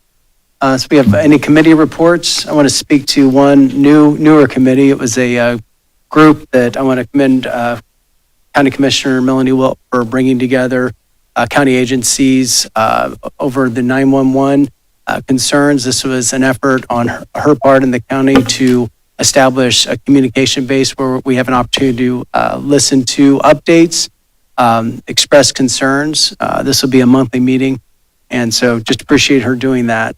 I didn't know if any one of the chiefs wanted to speak to that. I know you sat in the meeting with that. If you'd like to update the community on how you felt the meeting went.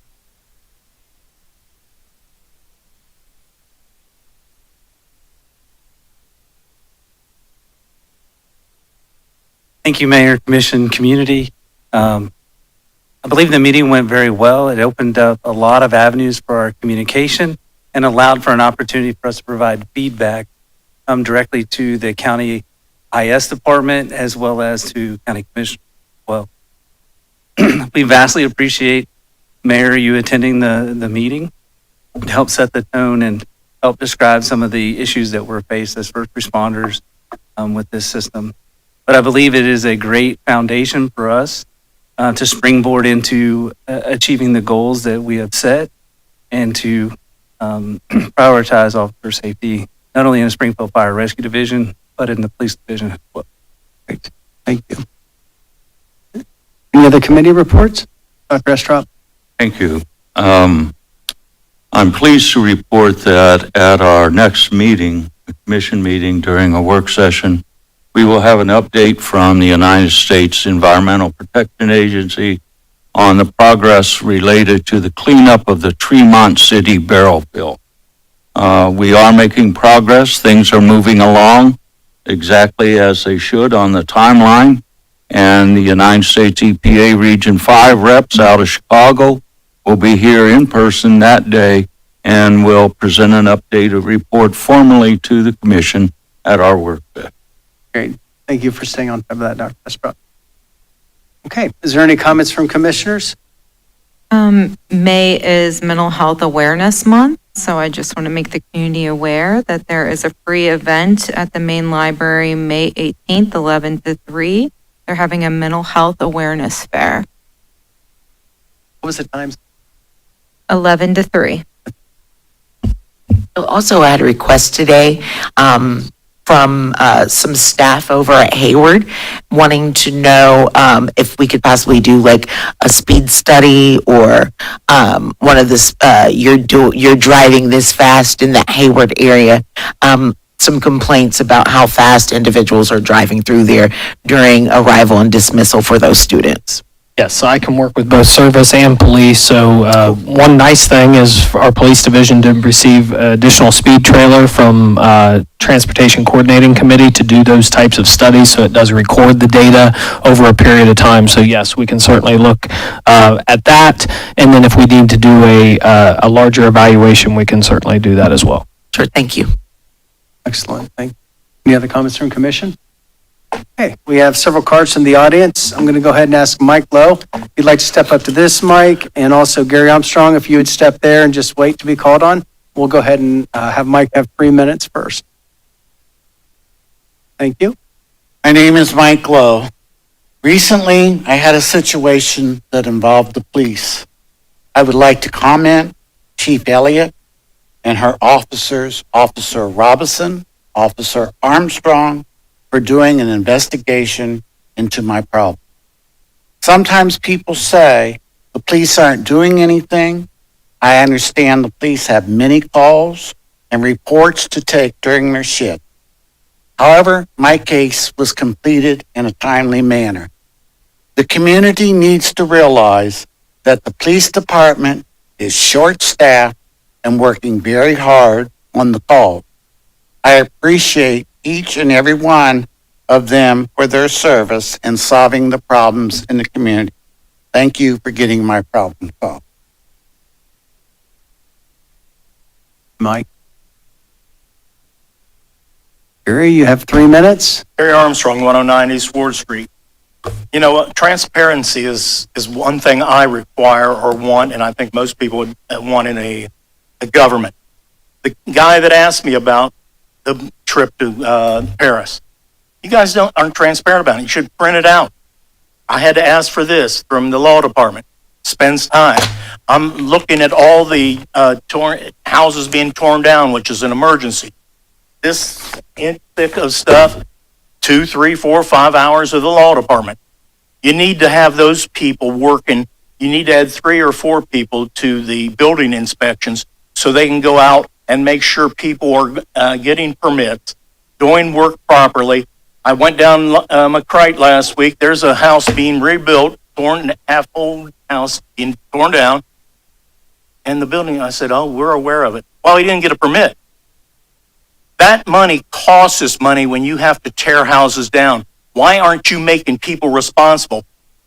Walking away from a house, why would you do that? Because you burn it up and you're an LLC and you don't care. Well, there's ways to combat that. And you don't want to hear me. You just look at me and go, well, he's complaining. Well, there's only one reason why you don't do something about it, is because you don't know how and you don't want to. I like to see the city not have these old houses be falling down dumps, but kept up.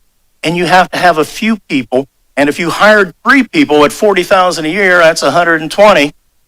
We could do something. We could do something because we can be proactive to it.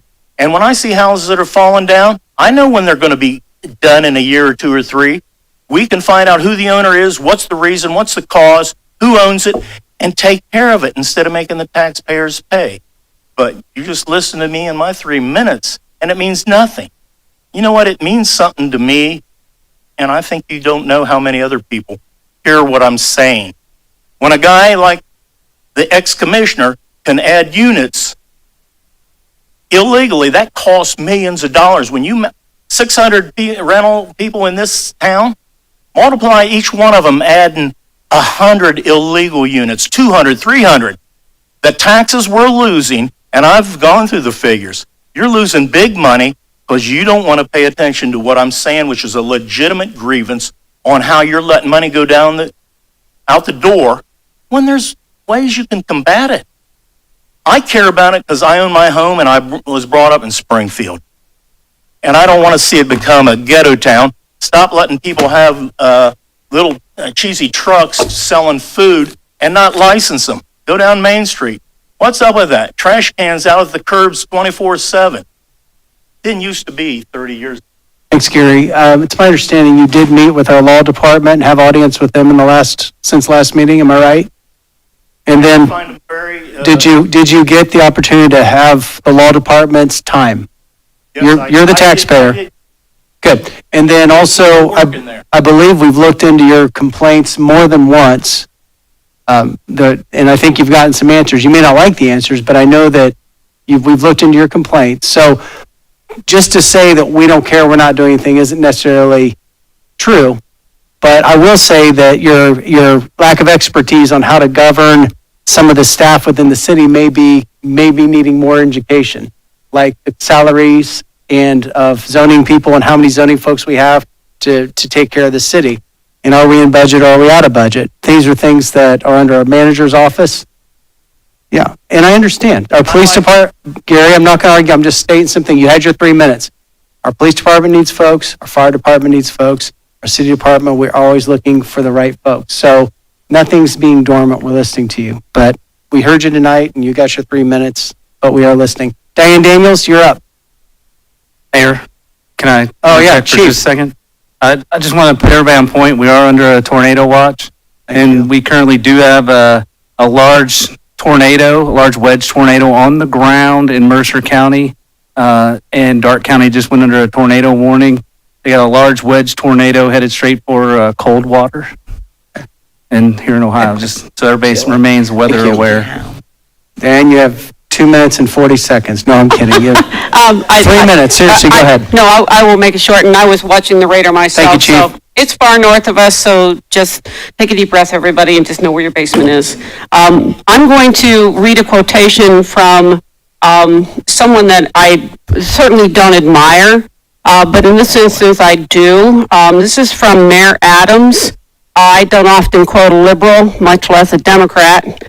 But his response to some of the conflicts in New York were very telling, and it actually gets to the core of, I think, who he really is, but he's trying to do whatever. I'm going to quote him, okay? And this is the response to what's coming up on May 18th.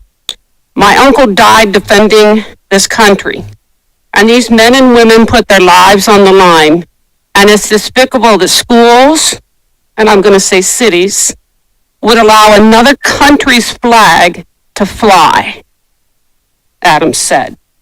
So blame me for being proud to be an American.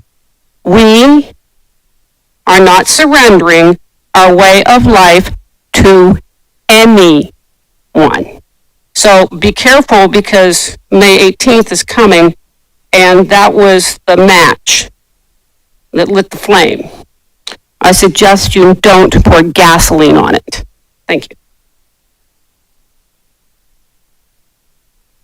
Alder Myers? My name is Walt Myers. I live at 301 North Greenmount Avenue in Springfield. I'm a natural-born American citizen. I love my country, but I fear my government, and especially the gang that's in charge. I'm ashamed when my president is meeting with chiefs of state from other countries. It's embarrassing, and I'm not even there. And I think that most people in America that are Democrats or Republicans are either because it's family tradition. They have no idea what the other party stands for. The difference is the Republican Party, except for a few rhinos, Republicans in name only, are to follow the Constitution and use good common sense in their governing. But with the Democrat Party, they support things like riots, killing babies. Is there anything you have to say that concerns the city of Springfield? I can't hear you. Is there anything that you could say that concerns the city of Springfield or any of the agenda items we talked to The tonight? city of Springfield is a part of the United States of America, and the people in the city of Springfield will be voting for things that will control also Springfield, Ohio. Okay. And I would like for people to stop and look at what the Democrat Party does and what the Republican Party does. Not what they say, but what they do before they vote. Thank you.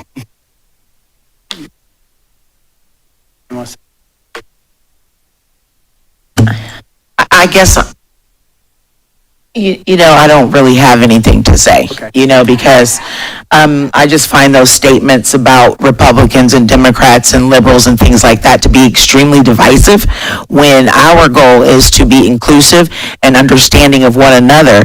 And I feel as if some of the statements that you made just perpetuated some of the, thank you, Rob, perpetuated some of the disconnections that we have within our society. So hopefully we can go out and learn more about one another so that we can begin to have respectful relationships with each other, no matter what party, no matter what color, no matter what your nationality is.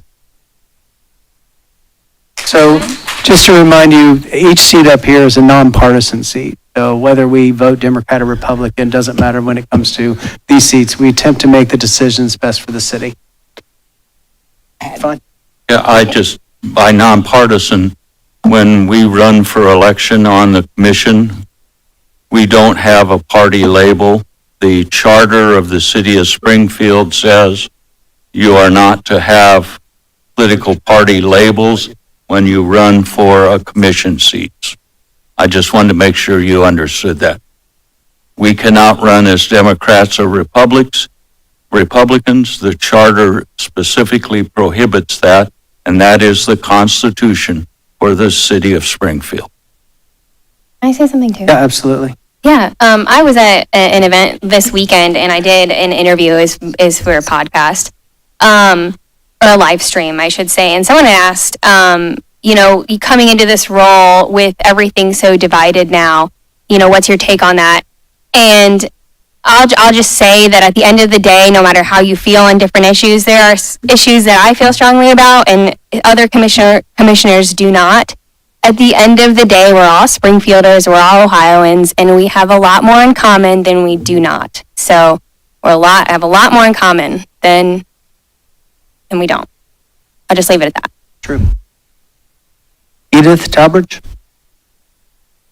Want to go to the podium, please?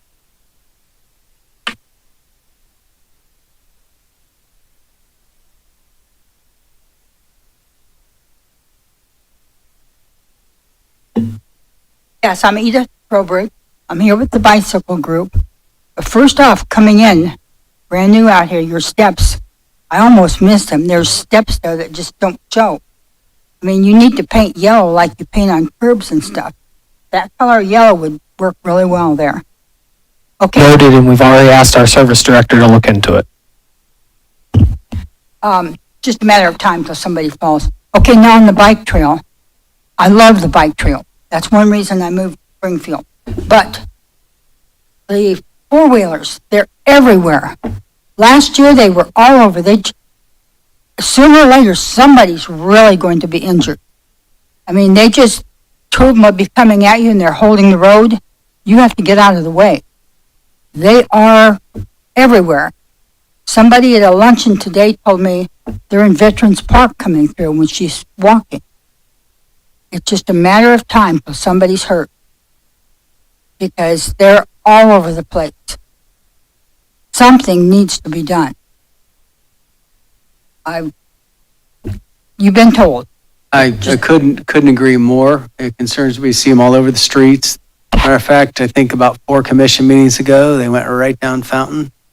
So these are concerns. Chief Elliott, could you speak to this a little bit as far as what we're seeing? And I think we even had an email dialogue about, basically toughening these situations up and dealing with them more strictly. Yes, good evening. And so we have had that conversation, I know, with our law director and the commission, just looking into this. The city of Dayton has worked on passing some legislation and kind of changing some of the ways they can enforce some of these situations. It is concerning, and we want to make sure that we can address those as safely as possible to not only the person riding, but also the community. Oftentimes, obviously not to give away tactics, but we do have to weigh heavily when we get a call about these situations if somebody is riding them at a high rate of speed. Similarly to motorcycles, it is very dangerous to enter into a pursuit or a chase, and we have to be very mindful of that for the citizen safety and the person on the ATV or UTV. But we will do everything we can to continue to make an appointment to address this. If there are situations like that, please call us and let us know. You can call the non-emergency number. You can make our officers aware. I know we are working very closely with Miss Leanne Castillo and her crew and the park rangers now, because the parks have combined with addressing some of these situations. So we do have some additional enforcement opportunities and assistance from them. So I think Leanne's going to speak to this a little bit if we Sure. invite her up, but also, Chief, so if our officers are able to stop somebody on ATV, can they confiscate it at that point? I mean, what's the situation? They're on a street where it does not belong with no lights or any safety equipment on it. What can we do? Yes, so there is an opportunity to do that. Obviously, we've run into some situations where a lot of these are stolen, and we've found that a lot of these vehicles have been stolen vehicles, and by all means, we are confiscating those when we can and trying to get it back to the rightful owner. Thank you. Leanne, can you speak to this as well? This has been a very concerning situation for us since we maintain those bike paths, and we appreciate the riders that are out there every day. We are working with the police division to see how we can combat this. And as Chief Elliott said, with the merger and us having park rangers on the ground soon, we will have more people to help patrol that. The police do have officers that are trained in bicycle enforcement, so they will be on the trails when they are able to, and they do have supervisors on the trails quite a bit in their vehicles. So I know they're doing their best. It's a very hard situation, and it is very dangerous, especially for the pedestrians. We don't want someone to get hurt. But one of the things I did want to mention is this isn't just a trail problem, a park problem, City of Springfield. This is nationwide. I had recently put out a request to the National Recreation and Park Association listserv, asking other communities what they did. And a lot of the responses I got were, tell us what you do when you find out. So this isn't something that's going to end quickly, but it's education. We always encourage people to please call the non-emergency number. I'm sure the police division gets tired of hearing from me and our staff, So the more residents that can call and get that word out that this is a problem is helpful. But I hope the community knows that we're all working hard to see how we can solve this, but it's not going to be easy because it's a dangerous situation for everyone involved. So we appreciate your help and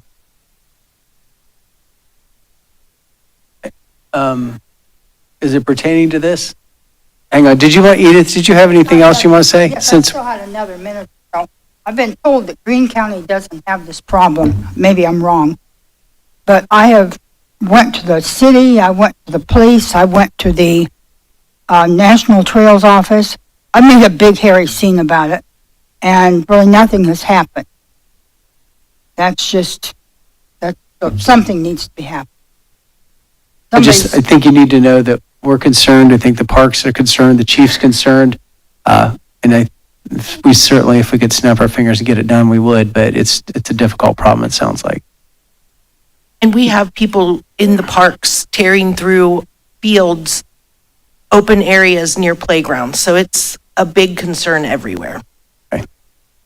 Can I just make a suggestion? Because I've been commuting in this town for like 32 years, and it has been an ongoing problem, but it's gotten worse. What if we had a way to kind of find out where the target areas are, where we're seeing most of the problems? From my perspective, what I'm hearing at the shop and what I'm hearing from these folks is it's basically concentrated in a particular area when it comes to the bike path, which is between Buck Creek and on up north towards whatever that. I actually already talked to the chief. Hey, Diane, Yeah. thank you. Yeah. So all Okay, right. we have Terry Harris.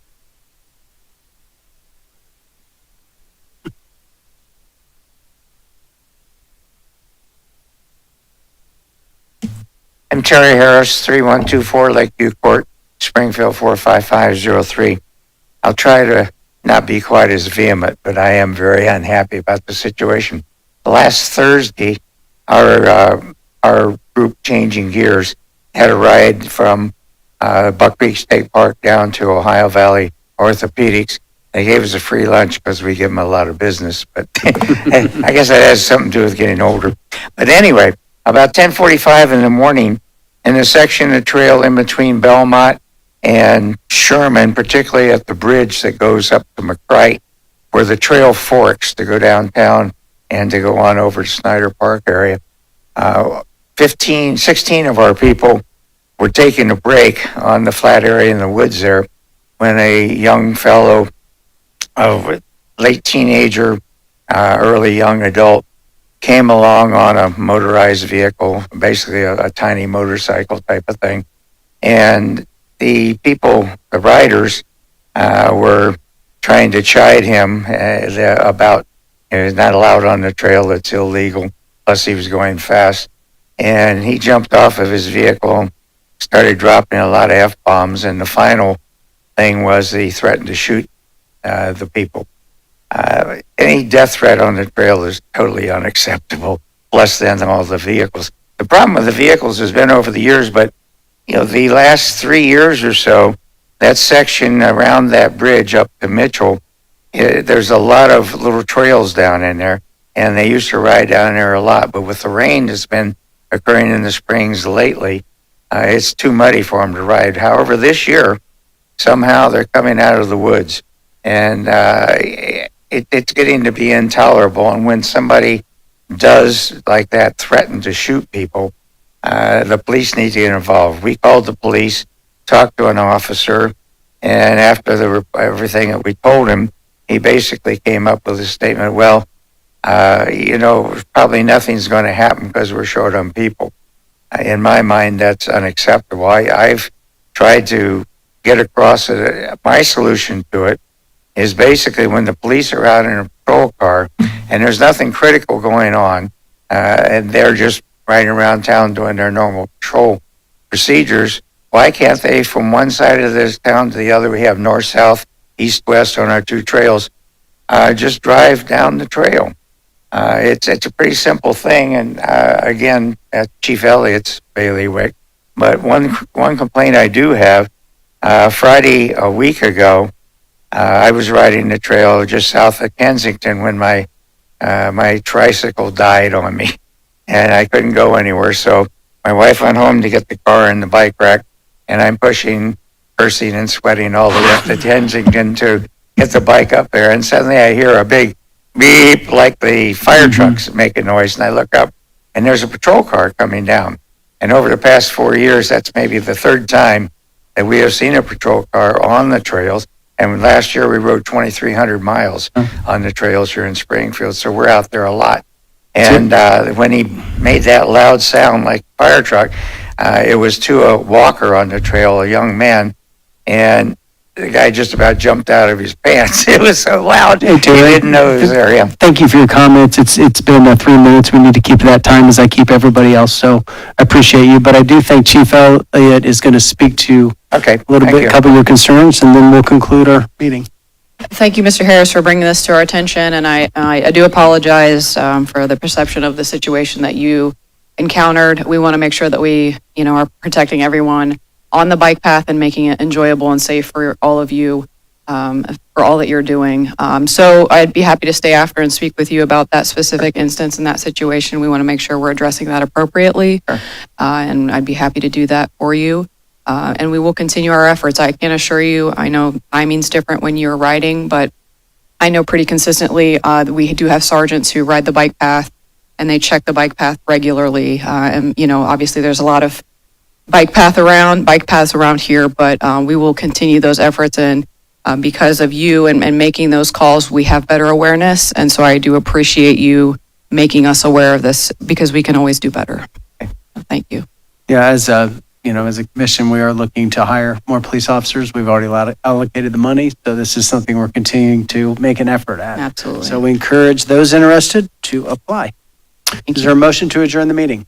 I'll move. Second. It's been moved and seconded. Clerk, call the roll. Mrs. Houston?